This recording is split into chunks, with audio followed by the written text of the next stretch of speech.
Il est pile 19h, bonsoir à tous, merci de nous rejoindre à la une de l'actualité. Le président de la République, Abdelaziz Bouteflika, a reçu ce mercredi à Alger le président du Conseil saoudien de la Choura, Abdallah Ben Mohamed Ben Ibrahim Al-Sheikh, et il est en visite en ce moment en Algérie.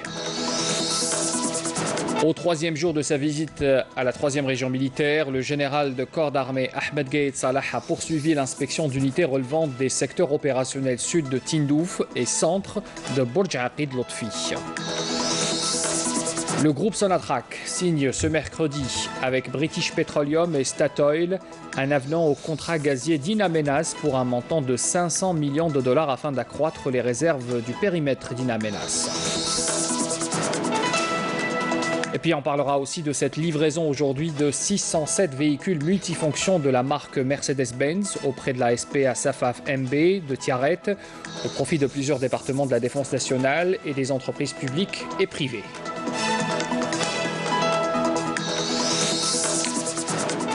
Bienvenue à tous. Pour commencer d'abord, le président de la République, Abdelaziz Bouteflika, adresse un message à son homologue chinois Xi Jinping à l'occasion du 59e anniversaire de l'établissement des relations diplomatiques entre les deux pays. Cet anniversaire, lourd de sens, écrit le président, est l'opportunité d'évoquer l'amitié et la solidarité caractérisant les relations liant nos deux pays à travers les décennies. L'Algérie et la Chine ont toujours fait montre de solidarité et d'entraide dans toutes circonstances, a estimé le chef de l'État.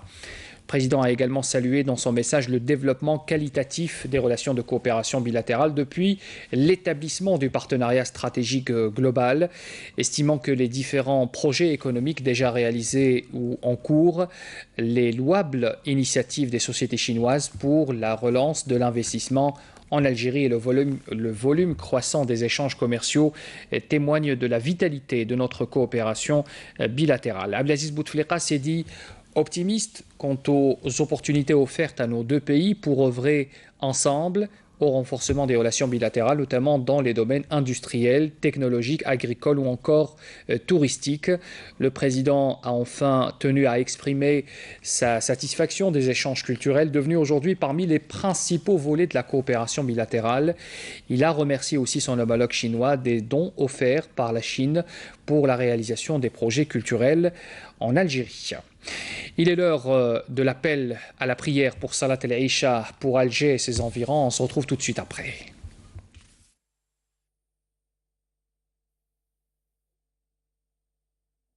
Allahu Akbar, Allahu Akbar. Ashhadu an la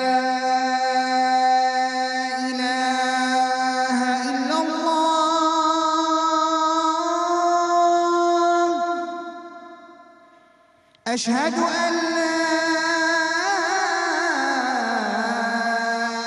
إله إلا الله أشهد أن محمدًا رسول الله أشهد أن محمدًا رسول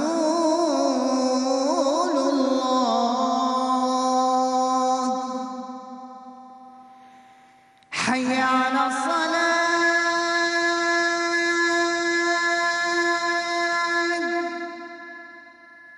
حي على الصلاة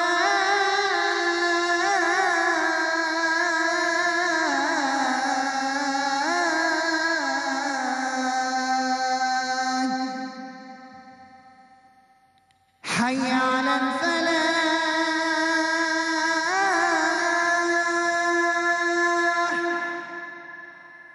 حي على الفلاح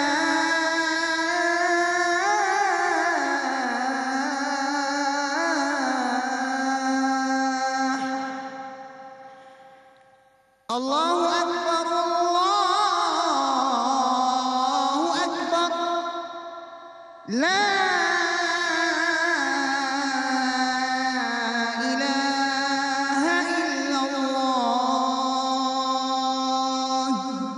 اللهم رب هذه الدعوة التامة والصلاة القائمة آت محمدا الوسيلة والفضيلة وابعثه مقاما محمودا الذي وعدته تقبل الله صلاة الجميع. La coopération algéro-saoudienne au cœur de l'actualité de ce mercredi. Le président de la République, Abdelaziz Bouteflika, a reçu aujourd'hui le président du Conseil saoudien de la Shura, Abdallah ben Mohammed ben Khalifa ben Ibrahim al-Sheikh, qui effectue, je le rappelle, une visite en Algérie. Détail de cette audience et de la déclaration du responsable saoudien dans ce compte-rendu signé Salam Kasser. L'audience s'est déroulée en présence du président du Conseil de la Nation, Abdelkader Ben Salah, du Premier ministre, Ahmed Yahya, et du ministre des Affaires étrangères, Abdelkader Ben Sahel. Le président du Conseil saoudien de la Shura a entamé lundi une visite de 4 jours en Algérie, à l'invitation du président du Conseil de la Nation, Abdelkader Ben Salah. Il a d'ailleurs, pendant sa rencontre avec son Excellence, le président de la République, Abdelaziz Bouteflika, mis en exergue les relations étroites qui existent et qui ont toujours existé entre l'Algérie et l'Arabie saoudite et seront encore beaucoup plus importantes à l'avenir et se développeront dans plusieurs domaines.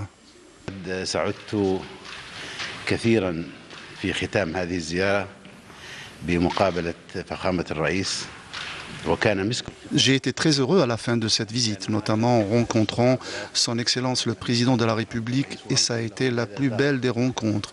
Et j'ai eu à lui résumer ce qui s'est déroulé pendant ma visite et les résultats qui en ont découlé.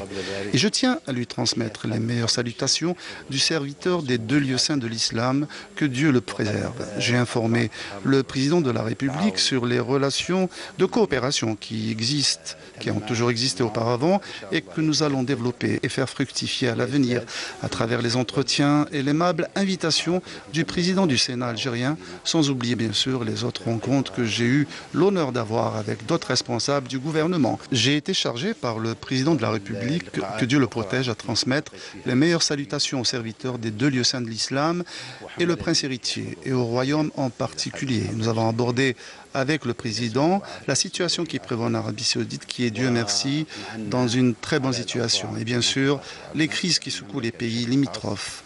La sagesse du serviteur des 2 lieux saints a préservé le royaume de tout danger. Et la situation économique du pays est au beau fixe. Et les étapes de développement du pays sont heureusement en bonne voie. Et le programme tracé par le serviteur des 2 lieux saints, pour une période qui s'étend de 20 à 30 ans, a donné ses fruits. J'ai eu l'honneur de le rencontrer et comme je l'ai cité précédemment, il m'a chargé de transmettre mes salutations et je souhaite qu'il y ait d'autres occasions de se voir entre les responsables de mon pays et de notre pays frère, l'Algérie. Président de l'APN, Saïd Bouhadja a également reçu ce mercredi le président du Conseil de la Shura saoudien, Cheikh Abdallah ben Mohammed Ibrahim al-Sheikh. Les 2 parties ont souligné l'impératif de coordonner les positions dans les forats parlementaires internationaux concernant notamment les questions d'intérêt commun.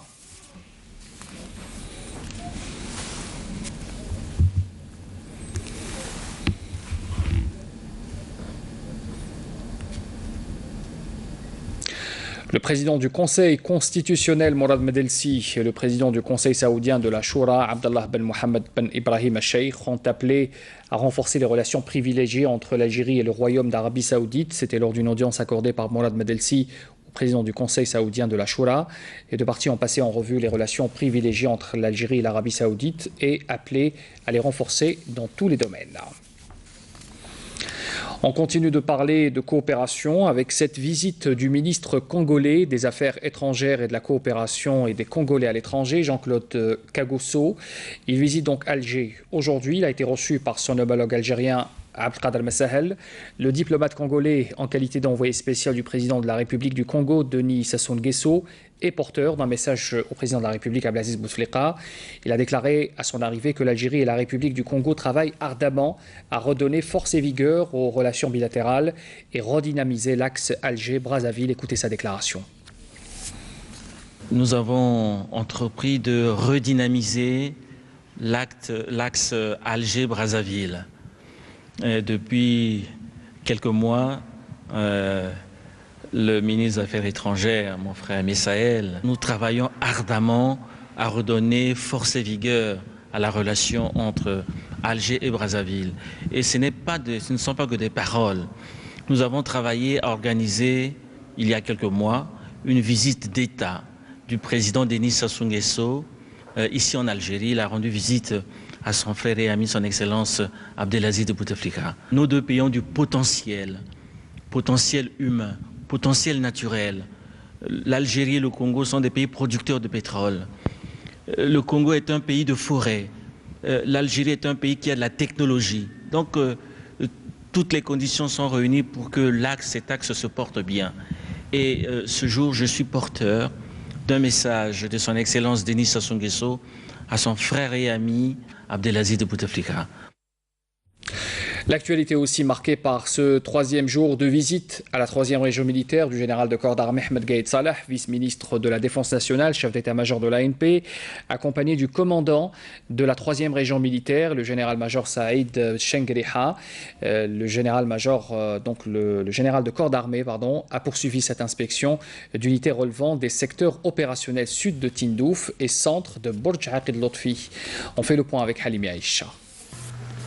Le général de corps d'armée Ahmed Gaïd Salah, vice-ministre de la Défense nationale, chef d'état-major de l'armée nationale populaire, a effectué une visite d'inspection à la 9e brigade blindée, où il a suivi un exposé global donné par le commandant de la brigade sur les missions et les activités de cette illustre unité, pour procéder par la suite à la visite de ces différentes structures, ses équipements et matériels, comme il s'est enquis de près des conditions de travail des éléments, les exhortant à davantage d'application pour une bonne et efficiente préparation au combat et à multiplier les efforts en permanence pour le parfait accomplissement des missions au service de la sécurité de l'Algérie, sauvegardant sa stabilité et préservant son indépendance et sa souveraineté nationale.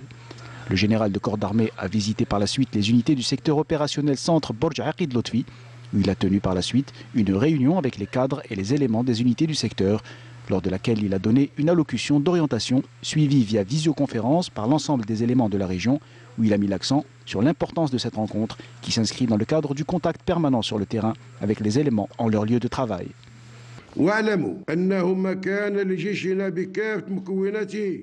Sachez que notre armée, dans toutes ses composantes, n'aurait pu tenir ce rythme ni connaître cette modernisation, ce progrès et ce développement sans l'appui particulier accordé par son Excellence Monsieur le Président de la République, chef suprême des forces armées, ministre de la Défense nationale, et sans la conviction de ces éléments, toutes catégories et tout rang confondus, qu'ils ne sont pas seulement des éléments exerçant le métier de militaire, mais des hommes de principes et de valeurs hérités de l'armée de libération nationale, faisant de l'armée nationale populaire une armée de doctrine, dans tous les sens de cette expression. Telle est la particularité qui distingue cette armée, qui a le droit d'en être fière autant qu'elle se doit d'œuvrer à se hisser à l'avant-garde des échelons des grandes armées. Par ailleurs, le général de corps d'armée a évoqué le 57e anniversaire des manifestations du 11 décembre 1960 qui avait réaffirmé aux colonisateurs français que le peuple algérien oppose un refus catégorique au colonialisme haineux et aspire à arracher sa liberté quel qu'en soit le sacrifice. Dans ce contexte précisément, je saisis cette honorable occasion qui nous réunit aujourd'hui au moment où nous vivons encore cette ambiance chaleureuse du 57e anniversaire des manifestations du 11 décembre 1960, un événement qui constitue une autre station parmi bien d'autres que recèle notre glorieuse révolution du 1er novembre. Un événement qui préservera, à l'instar des autres événements, sa valeur et son importance historique pour notre pays, l'Algérie, car il traduisait à cette époque-là la meilleure expression de la cohésion du peuple algérien et son attachement à sa révolution. L'armée nationale populaire poursuit sa lutte antiterroriste. 2 casemates pour terroristes contenant notamment 2 canons de confection artisanale, une grenade et des outils de détonation ont été découvertes et détruites hier à Batna par un détachement de l'armée nationale. On apprend par ailleurs que les gardes frontières et des éléments de la gendarmerie nationale ont intercepté 42 immigrants clandestins de différentes nationalités à Adrar et Béchar également. Et puis, comme je l'ai annoncé en titre, livraison aujourd'hui de 607 véhicules multifonctions de marque Mercedes-Benz auprès de la SPA Safav MB de Tiaret en 2e région militaire au profit de la direction centrale du matériel du ministère de la Défense nationale, le commandement de la gendarmerie nationale, la DGSN également, le ministère de la Santé, des véhicules aussi pour Sonatrach, l'ENAGEO ainsi que des entreprises économiques publiques et privées. Cette opération intervient pour satisfaire les demandes émanant des différentes sociétés nationales publiques et privées et couronner les objectifs tracés par le haut commandement de l'ANP visant la consolidation d'un tissu économique de qualité. Il faut rappeler aussi que cette opération vient dans la concrétisation du programme de relance économique initié par le président de la République, chef suprême des forces armées, ministre de la Défense nationale, visant à redynamiser, à encourager la production nationale au niveau donc de ce pôle de Tiaret. On parlera justement de développement industriel en Algérie. Dans l'entretien de la semaine, notre invité, Samia Bachar, reçoit ce soir le ministre de l'Industrie et des Mines, Youssef Yousfi, pour sa première interview télé depuis sa nomination à la tête de ce secteur. L'émission Notre invité est à suivre tout à l'heure à 20h50 sur notre chaîne. Autre annonce de l'actualité, j'en parlais tout à l'heure également en titre, le groupe Sonatrach a signé ce mercredi avec British Petroleum et Statoil un avenant au contrat gazier d'In Amenas pour un montant de 500 millions de dollars afin d'accroître les réserves d'un périmètre à In Amenas. Les détails avec Nahal Orbi étaient présentes. Le groupe pétrolier national a signé aujourd'hui un accord avec British Petroleum et Statoil pour produire 11 milliards de mètres cubes supplémentaires de gaz naturel d'ici 2027, sachant que la production est aujourd'hui estimée à 9 milliards de mètres cubes. Le président directeur général du groupe a à ce propos souligné que ce partenariat est un signal très fort et qu'il permettra d'accroître les réserves du périmètre d'In Amenas. Vous avez assisté aujourd'hui à la signature du contrat avec BP et Statoil. C'est un signe très très fort. Pourquoi c'est un signe très fort? Parce que c'est des partenaires étrangers qui ont une notoriété internationale reconnue.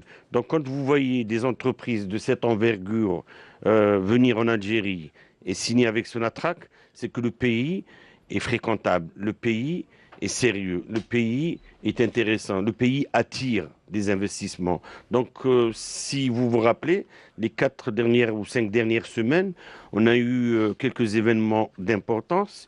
Le premier, c'est l'inauguration du champ de Regen par le Premier ministre. C'est un champ qui est important, que nous avions développé avec des partenaires aussi. Tous ces événements démontrent que l'Algérie, et en particulier Sonatrach, est une entreprise solide, est une entreprise que les partenaires étrangers recherchent. Donc les gens viennent pour travailler avec nous en Algérie. Nous sommes présents en Algérie depuis plus de 25 ans. Nous avons un objectif commun, celui d'investir à In Amenas. J'ai toujours été optimiste quant au développement de notre partenariat et aujourd'hui, nous avons la preuve que nous pouvons réaliser cet objectif. Le projet d'In Amenas est un projet viable. L'accord que nous avons signé est une bonne affaire. Il nous offre l'opportunité d'élargir notre partenariat. Nous allons continuer à investir et relèverons tous les défis qui se présenteront. Rappelons que la nouvelle stratégie du groupe à l'horizon 2030 est de se développer à l'étranger. Wild Qadour a confirmé qu'une rencontre avec le ministre irakien du pétrole, qui effectuera une visite en Algérie en janvier prochain, avait eu lieu récemment en vue de définir les opportunités d'investissement de Sonatrach en Irak. Le groupe compte également développer son activité en Libye. Le ministre de l'Enseignement supérieur et de la Recherche scientifique Tahar Hadjar à Oran pour la célébration du 50e anniversaire de la création de l'université d'El Bahia. Le ministre a déclaré sur place que l'université algérienne va bien malgré quelques insuffisances. Samel Messaïd. Le ministre de l'Enseignement supérieur et de la Recherche scientifique a estimé que le niveau de l'université d'Oran est un niveau honorable. Il s'agit du premier établissement national spécialisé dans l'enseignement supérieur qui a formé depuis 50 ans les cadres qui ont participé à la construction du pays. Le ministre a indiqué que le développement et l'évolution que connaît l'université d'Oran reflètent l'importance qu'accorde l'État à l'enseignement supérieur et à la recherche scientifique. Les grandes réalisations accomplies depuis l'indépendance ont connu une accélération, principalement depuis 1999, à travers la concrétisation du programme de son Excellence le Président de la République Abdelaziz Bouteflika, dont les réalisations sont au nombre de 53 institutions universitaires, en plus des centres universitaires, les écoles, les instituts supérieurs nationaux, pour que le nombre global des établissements universitaires atteigne, et ce, sans compter les réseaux universitaires militaires. Je disais donc, le nombre a atteint 106 établissements. En abordant les défis qu'attendent l'université d'Oran, le ministre a insisté sur l'importance d'améliorer la relation existante entre l'université et le monde économique à travers l'adaptation des formations avec les besoins du marché de l'emploi. En marge de la rencontre, nombre de personnalités qui ont donné de leur personne et de leur temps à l'université algérienne et à leur tête le président de la République Abdelaziz Bouteflika ont été honorés. Le rappel des titres pour clore ce journal. Le président de la République, Abdelaziz Bouteflika, a reçu ce mercredi le président du Conseil saoudien de la Shura, Abdallah ben Mohammed ben Ibrahim al-Sheikh, qui termine sa visite aujourd'hui en Algérie. Au troisième jour de sa visite en troisième région militaire, le général de corps d'armée Ahmed Gaïd Salah a poursuivi l'inspection d'unités relevant des secteurs opérationnels sud de Tindouf et centre de Bourj Aqid Lotfi. Le groupe Sonatrach signe ce mercredi avec British Petroleum et Statoil un avenant au contrat gazier d'In Amenas pour un montant de 500 millions de dollars afin d'accroître les réserves de périmètre du périmètre d'In Amenas. Et puis nous avons parlé aussi de cette livraison aujourd'hui de 607 véhicules multifonctions de marque Mercedes-Benz auprès de la SPA Safaf MB de Tiaret en deuxième région militaire, au profit de plusieurs départements de la défense nationale et des entreprises publiques et privées.